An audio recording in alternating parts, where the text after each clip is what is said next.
श्रीमद् भागवतम के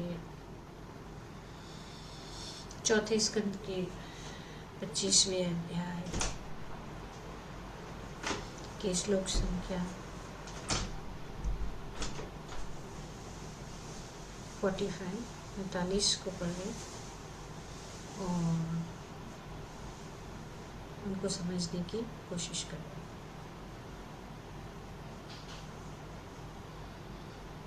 तो यहाँ पे आगे इस नगरी के विषय में वर्णन किया गया है, जिस नगरी में पुरंजन राजा पुरंजन वहाँ पे पहुँचे या उन्होंने ढूंढ निकाला। इसका वर्णन यहाँ किया जा रहा है कि उस नगरी के 9 द्वारों में से 7 तो भूतल पर थे और 2 पृथ्वी के नीचे थे। कुल 9 द्वार बनाए गए थे और ये 9 द्वार भिन्न भिन्न स्थानों को जटे थे। इस सारे द्वारों का उपयोग उस नगरी का अधिकाक्ष करता था। तो यहाँ पे नगरी का वर्णन किया जा रहा है और ये हमें समझना है कि जब इस कथा में नगरी का जब भी उल्लेख किया जा रहा है तो इस शरीर और शरीर में भी 9 द्वार हैं। तो शरीर के 7 द्वारों जो ऊपर स्थित है वह 2 आँखें, 2 नथुने, 2 कान तथा 1 मुंह, 2 अधोमुखी द्वार है, उदा तथा जननेन्द्रिय। तो फिर प्रभुपाद जी ये हमें समझाना कि क्योंकि ये एक प्रकार का उपमा है और इसका वर्णन यहाँ पे किया जा रहा है कि ये जो 9 द्वार है वे अपना ये शरीर की जो 9 छिद्र है या 9 होल्स जो कहते हैं वो है, जैसे कि यहाँ पे वर्णन किया। इस समस्त द्वारों का उपयोग शरीर का राजा जो कि जीव है। तो राजा कौन है? जीव। यहाँ पे जो बताया गया अध्यक्ष कौन है? जीव। और ये शरीर क्या है? ये शरीर एक नगरी है, भिन्न भिन्न भौतिक आनंद उठाने के लिए करता है। तो ये जीव जो है उसका उपयोग किससे करता है? भिन्न भिन्न भौतिक आनंद उठाने के लिए। तो ये यहाँ पे वर्णन किया गया कि 2 आँखें जो 2 द्वार है, दूसरे 2 द्वार कान है, दूसरे 2 द्वार नासिका है, मुंह है और उदर जननेन्द्रिय, 9 द्वार। तो ये इस नगरी के अंदर ये शरीर रूपी नगरी के अंदर ये सब द्वारें हैं जिसके अंदर या बाहर जाने से हम जो बाहर की चीजें का भी अनुभव करते हैं।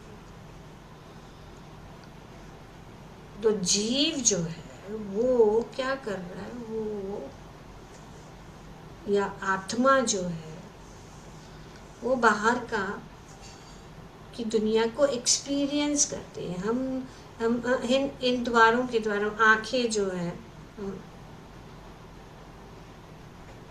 वे हमें क्या करती है,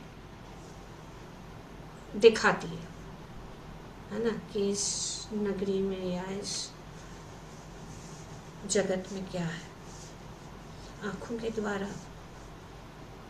तो आंखें रूप देखती है, कान शब्द, नाक गंध।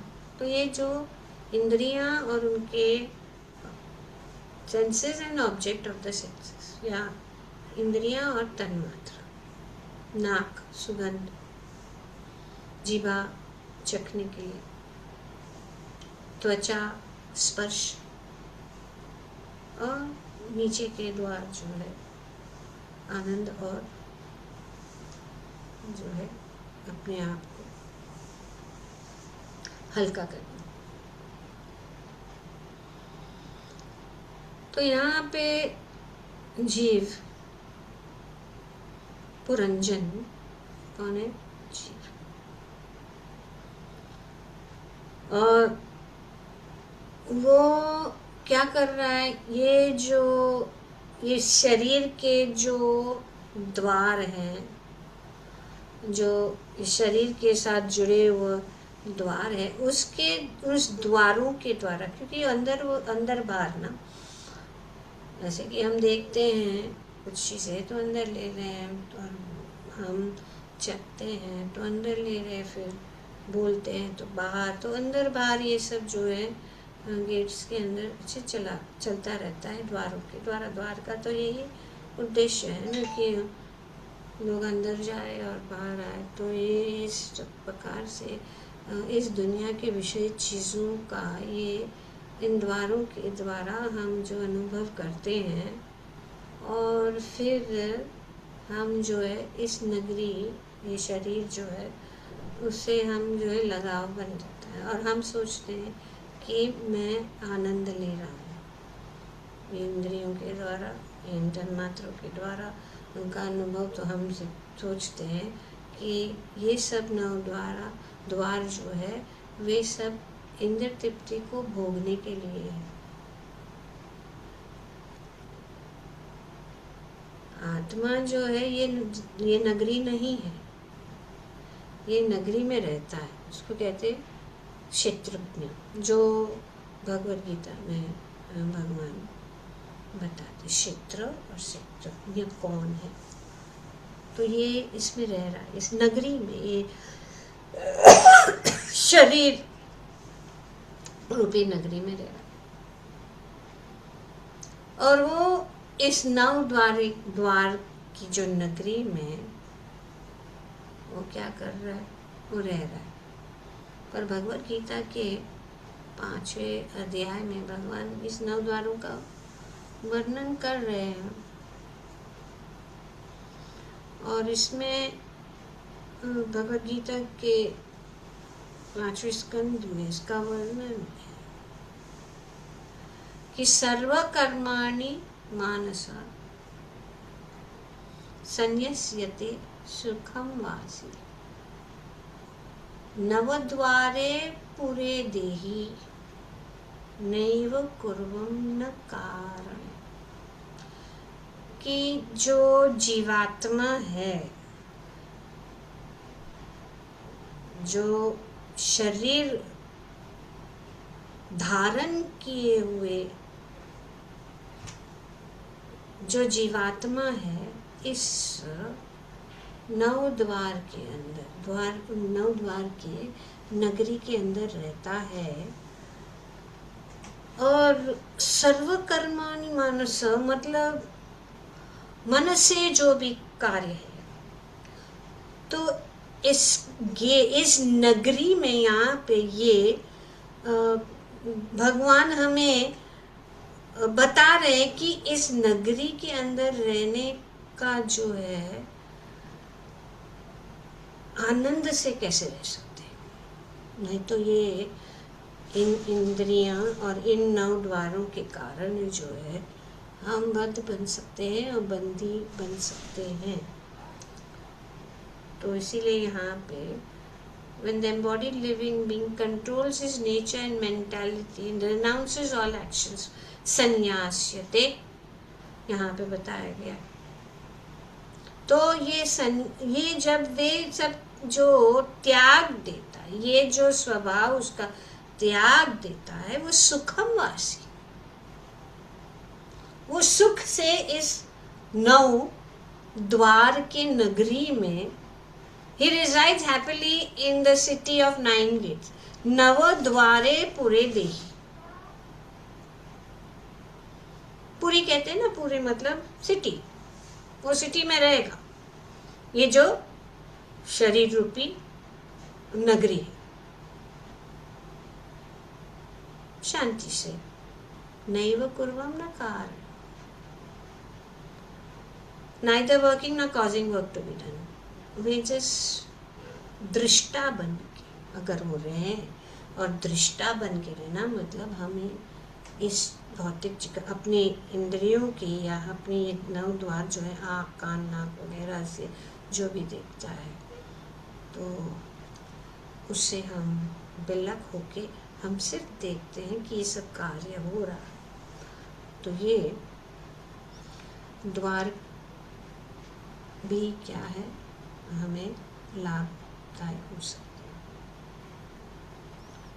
तो वो भोक्ता नहीं बनता, पर क्या करता है, वो क्या कर रहा है, वो सिर्फ विटनेस कर रहा है। Witness is the witness, not an enjoy. Problem ये नहीं है कि शरीर में 9 द्वार है, प्रॉब्लम ये है कि हम उन द्वार के जो द्वारों के गुलाम बन गए। अभी राजा, तो ये जो राजा है वो गुलाम बन गया, एक्चुअली वो राजा है। ये द्वार खोले जाते या खुले रहते हैं ताकि कार्य हो, वो तो रहेंगे, कार्य हो, अपना काम काज के लिए हम लोग जा रहे आ रहे, जैसे द्वार के अंदर से, और सुरक्षा के लिए भी ये द्वार बनाए गए।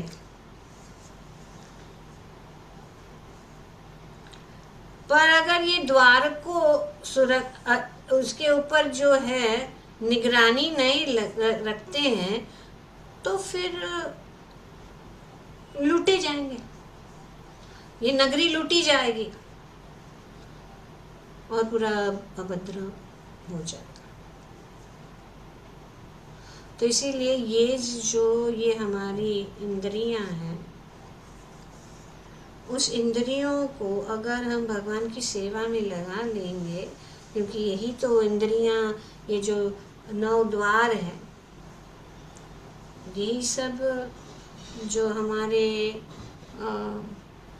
कार्य करने के लिए या अनुभव करने के लिए, तो उसको अगर हम अपनी इंद्रियों को भगवान की सेवा में लगा या मन को भगवान की सेवा में लगा, तो हम मुक्त हो जाएंगे इस नगरी से। और अगर हम इन इंद्रियों को इंद्रिय तृप्ति के लिए हम इस्तेमाल करेंगे, तो ये बंधन का कारण बन जाता है। तो ये जो 9 द्वार है या 9 छिद्र है या छेद है हमारे शरीर में, वे गेट है, और गेट के द्वारा अंदर बाहर जो भी हम देखते हैं वो अंदर मन में फिक्स हो जाता है। मन वैसे भी एक गोदाउन है, देखते हैं, सुनते हैं, बोलते हैं, ये सब जो है अंदर चला जाता है और फिर बाहर भी आता है, परिणाम अच्छा या बुरा। तो इसका दुरुपयोग, ये भौतिक बंधन में फंसना है। जब हम इस द्वारों का दुरुपयोग करेंगे तो भौतिक बंधन में फंस जाएंगे। अगर हम उसके अच्छे उपयोग में लगाएंगे तो हमारा आध्यात्मिक जो है उन्नति होगा और आत्म साक्षात्कार हो जाएगा। तो 9 होल जो है, 9 gates, they access points for experience, तो एक्सपीरियंस वर्ल्ड। और अगर उसका मिसयूज या उसका दुरुपयोग करेंगे तो हम बंध जाएंगे, बंधन में बंध जाएंगे। और अगर उसका अच्छी तरह से इस्तेमाल करें तो फिर जो है आध्यात्मिक ज्ञान प्राप्त करेंगे, आध्यात्मिक जो है दृष्टि पाएंगे और आध्यात्मिक आत्म साक्षात्कार का अनुभव करेंगे। तो ये 9 गेट है। यानी यहाँ पे प्रभुपाद जी अपने तात्पर्य में भी बताते हैं कि विभिन्न स्थानों के लिए भिन्न भिन्न द्वारों का आज भी भारत में के प्राचीन नगरों में पाया जाता है। तो द्वार है, बहुत सारे द्वार है, भिन्न भिन्न भौतिक आनंद उठाने के लिए और भिन्न भिन्न कार्य के लिए हम देखते हैं। पहले राजधानी चारों ओर से दीवालों से घिरी रहती थी और विभिन्न शहरों या दिशाओं में जाने के लिए विभिन्न द्वारों से होकर जाना होता था। तो विभिन्न कार्य के लिए विभिन्न द्वार। और यहाँ पे उदाहरण दिया जाए कि दिल्ली में भी जैसे द्वार है, कश्मीरी गेट या लाहौरी गेट, उन विभिन्न द्वार तथा 4 दीवारी से सब जो अलग अलग कार्य होता है। और प्रभुपाद जी यहाँ पे अहमदाबाद का उदाहरण भी देते हैं कि दिल्ली गेट वहाँ पे, दिल्ली वहाँ पे, गेट वहाँ पे, नाम दिया गया दिल्ली गेट अहमदाबाद। और ये जो जयपुर में तो सबसे अधिक द्वारों का हम अनुभव कर सकते हैं। 7 द्वार है जो जयपुर सिटी का, और पूरा जो जयपुर सिटी दीवारों से जो है सुरक्षित किया गया है। हर एक, जैसे मंदिरों में भी देखते हैं कि उत्तरी द्वार, दक्षिण द्वार, इस प्रकार से अलग अलग द्वार होते हैं। उनका नेम है जगन्नाथपुरी में, जगन्नाथपुरी क्लासिक मंदिर है जो शास्त्रों के अनुसार वो बनाया गया। श्रीरंगम है, श्रीरंगम तो पूरा मंदिर और सिटी पूरा है। मंदिर के इतने, उनके कितने द्वार हैं श्रीरंगम में। और यहाँ जयपुर में भी सूरज पोल मतलब गेट, सूरज मतलब सूर्य, सूरज वो जो है पूर्व, और चांद पोल मतलब moon gate, Zorawar Singh gate, Dhruv Pol, Ajmeri gate, Sanganeri gate. Sanganeri gate तो मैं जानती हूँ, हमेशा वो सांगनेरी गेट से हम गोविंद जी के मंदिर में, और गेट असलियत से हम देख सकते हैं अभी भी, इसीलिए तो हेरिटेज सिटी है जयपुर। सांगनेरी गेट, घाट गेट, न्यू गेट, और उससे भी अधिक जो सिटी पैलेस है, जो राजा का महल है, उसमें भी, यानी जैसे कि हम जगन्नाथपुरी में देखते हैं ना कि हाथी, सिंह द्वार, ये द्वार वो द्वार, इस प्रकार से यहाँ पे भी अनेक ऋतु और अनेक जो गेट है उनका नाम है। पीकॉक, लोटस, ग्रीन, रोज गेट, ये सब अनेक गेट। तो ये गेट इसके लिए है क्योंकि अंदर जाके ऐसा ही अनुभव, तो जिस गेट से, अगर जैसे कि मंदिर में जाना है तो जिस गेट से एंटर करिए उस प्रकार का आपको दर्शन हो, इसके लिए ये गेट बनाए गए। तो यहाँ पे उदाहरण दिया जा रहा है कि ये पूरा जो नगरी है उसमें ये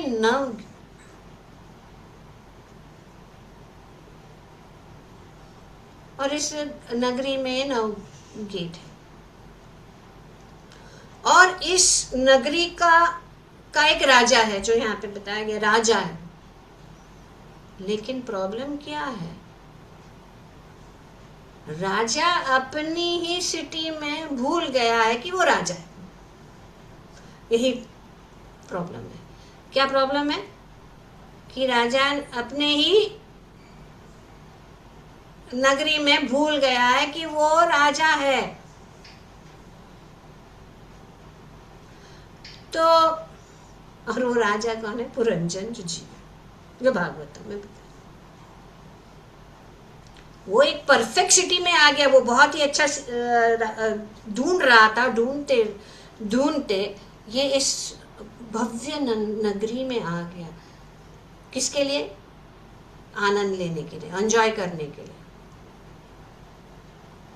और वे जो है उस एंजॉय करने के लिए ये जो 9 द्वारों का इस्तेमाल कर रहा है, 2 आँख, 2 कान, 2 नासिका, मुंह वगैरह। तो ये 9 गेट वाली जो ये शरीर है। और फिर क्या राजा ने सोचा कि ये जो नगरी है मेरी है, मैं यहाँ पे आया हूँ आनंद उठाने के लिए, एंजॉय करने के लिए, आंखें देखने के लिए, एंजॉय करने के लिए। और वही तो हम सब वही कर रहे। हम आंखें हमें अच्छा आँखों से हमें अच्छा देखना है, सुंदर सुंदर रूप देखना है, कानों के सुंदर सुंदर मधुर बातें सुनना है, या म्यूजिक सुनना है, सब आनंद के लिए। जीवा अच्छी अच्छी चीज़ें चखने के लिए, बोलने के लिए। तो सब गेट में सिर्फ इंद्र तृप्ति चाहते हैं। और धीरे धीरे राजा जो जीव है वो इतना जो है अटैच हो गया कि वो भूल गया कि मैं राजा हूँ। और ये सिटी जो है क्षणिक है, वो भी भूल गया कि हम सोचते हैं ये हमेशा के लिए आनंद चलेगा। हम भूल जाते हैं कि ये क्षणिक चीज़ें हैं, और हम सोचते हैं कि हम ही ये शरीर है, इसको कहते हैं देहात्म।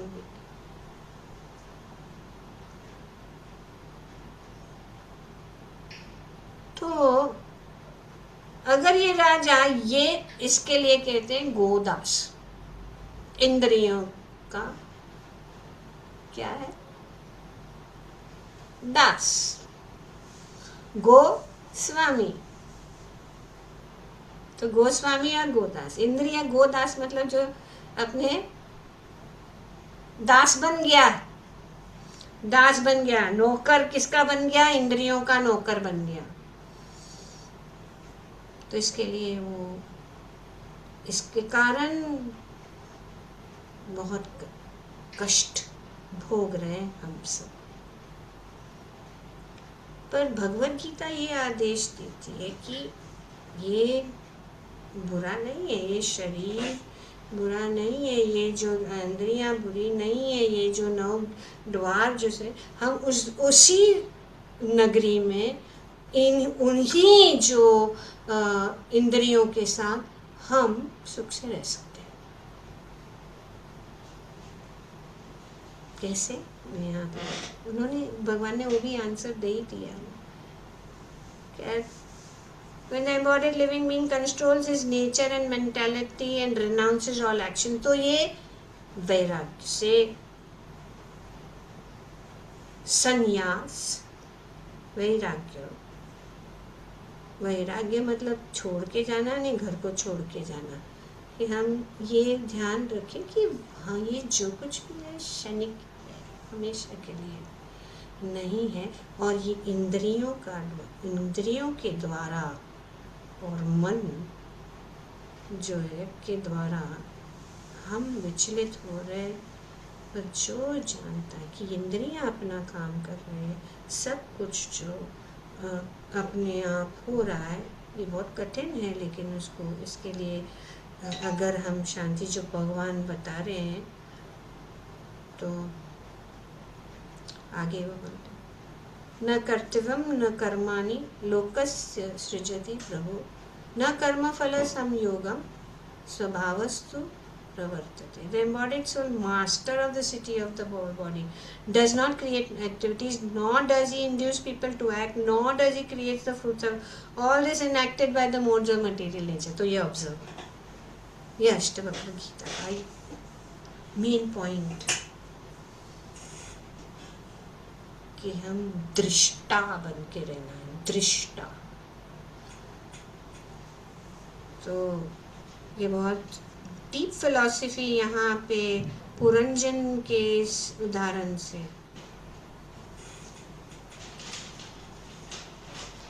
हम इस गेट के ओनर हैं, पर हम ऐसे बिहेव कर रहे हैं जैसे कि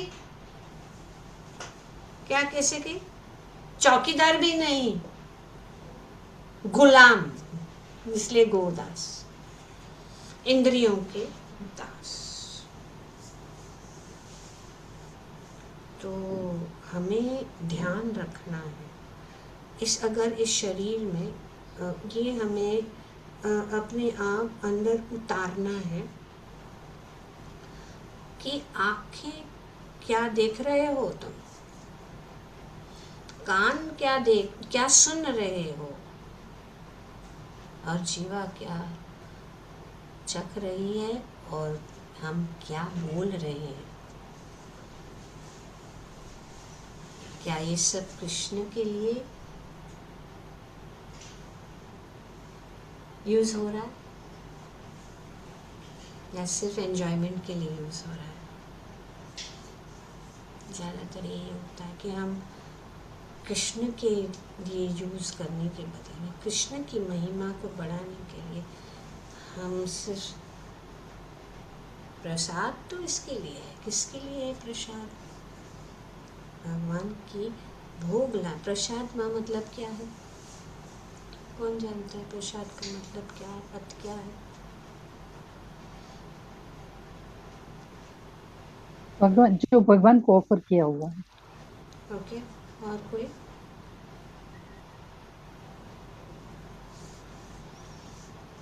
प्रसाद का मतलब है भगवान की कृपा, इसके लिए भगवान का भोग लगाए वो पहला पॉइंट है। और जब वो भोग लगाने के बाद, इसके लिए उसको भोग कहते हैं, और भोग के बाद में वो प्रसाद बन जाता है। प्रसाद मतलब भगवान की कृपा। आपने पहले बताया था, मतलब ये हाँ, भूल।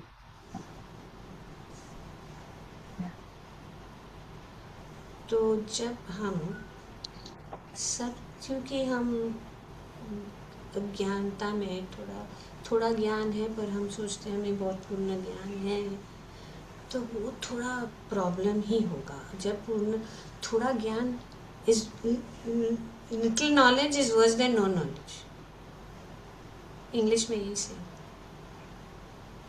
थोड़ा ज्ञान, कोई भी ज्ञान से थोड़ा ज्ञान बहुत हानिकारक है। तो इसीलिए शास्त्र क्लियर है, शास्त्र में दो बात नहीं होती है। शास्त्र में जो बताया गया वो जो है परफेक्ट ज्ञान है। तो इस शरीर में 9 द्वार है, आत्मा राजा है, इंद्रियां और मन जो है द्वारपाल है। तो इसीलिए इंद्रियां मन को, क्योंकि वे द्वारपाल है, वे जो है अगर संयमित की जाए और उसको कंट्रोल किया,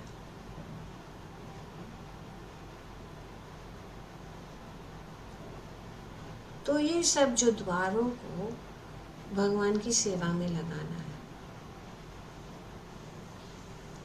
भोग में नहीं।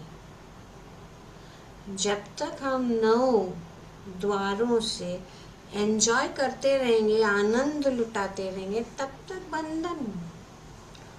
बंधन का कारण बन जाएगा।